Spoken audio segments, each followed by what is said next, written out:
মুশরিকের দেশে তারপরে যে নাস্তিক চীন, এরা যত মুসলমানদের নাম সব মিটাই দিতেছে নাউজুবিল্লাহ।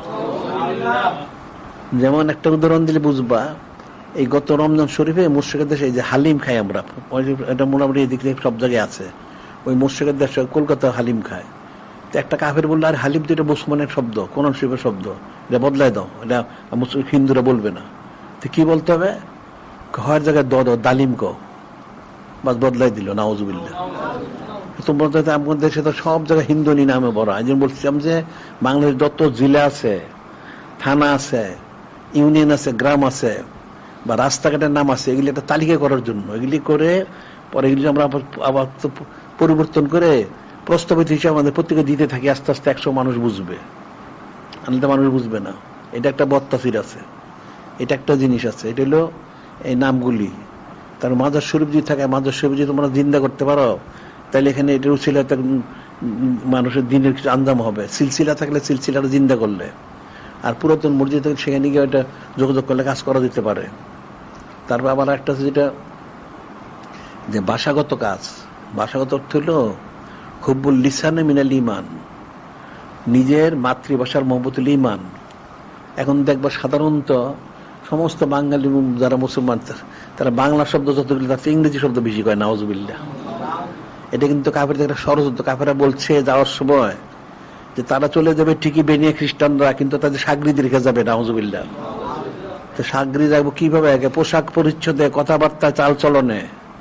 তো সেটাই এখন দেখবো সাধারণ লোক কিছু জান, সে অনেক ইংরেজি শব্দ ব্যবহার করে নাউজুবিল্লাহ। কাজে আমরা বাঙালি বাংলা শব্দ ব্যবহার, তাহলে আরবি শব্দ ব্যবহার করো দুইটার একটা। তো ইংরেজি শব্দ ব্যবহার করবো কেন? তোমার তো ইংরেজি আমাদের মাতৃভাষাও নয়, আমার দিনই কোনো ভাষাও না, কিন্তু মানুষ ইংরেজি শব্দ ব্যবহার করে। এগুলি কিন্তু অনেক ফিকিরের বিষয় আছে। আবার অনেক জিনিস আছে যে ইংরেজি শব্দ মানুষ বাংলা জানিই না, বুঝতে পারলে? অনেক শব্দ বলছে আমরা এটা আমরা একটা ইয়ে করতেছি, বলছি আমরা একটা ইয়ে করার জন্য। অনেক শব্দ আছে মুসলমানরা বাংলা জানে না।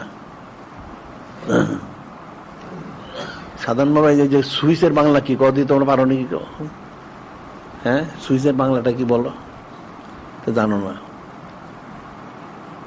সংযোগকারী, অফ করেন, অন করেন, খোলেন, বন্ধ করেন।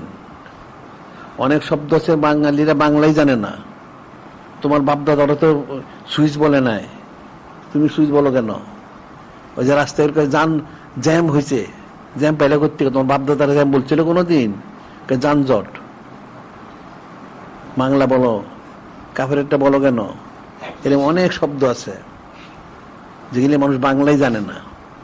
মানুষ এই কাফেরদের দ্বারা প্রতারিত হইতে হইতে নিজের মাতৃভাষা হারা ফেলাইছে নাউজুবিল্লাহ। এরকম অনেক আছে, এগুলি তো বোঝার বিষয়। বলছিলাম যে আমরা এগুলি দিয়ে আমরা বলছিলাম যারা যে যে এলাকায় যে থাকে তাদের যে শব্দগুলি তারা ব্যবহার করে, এটা একটা যদি তারা দিত, আমরা একটা লোগাত তৈরি করবো। লোগাত অর্থ হলো মানে কি, যেটা অভিধান বলে বাংলায়, আর ইংরেজিতে তোমার ডিকশনারি। ওই শব্দের বাংলা শব্দের তৈরি করলে তাহলে মানুষের ওই শব্দগুলি পড়বে, তাহলে এই শব্দগুলি পড়বে। এটা একটা লোগাত তৈরি করলে তো একবার তো লোগাত হবে না, হয়তো আমরা রেসালা বের করে করে এরপর লোগাত করলাম, তাহলে ওই কাফেরদের শব্দগুলোর উচ্চারণ করলাম। প্রত্যেক শব্দ একটা তাসির আছে, সব জিনিস একটা তাসির থাকে। যেন গরম লাগে, ঠান্ডা লাগে, সূর্য আগে আর পিছিয়ে করে, যেন গরম ঠান্ডা লাগে। কিন্তু অনেক ফিকিরের বিষয়।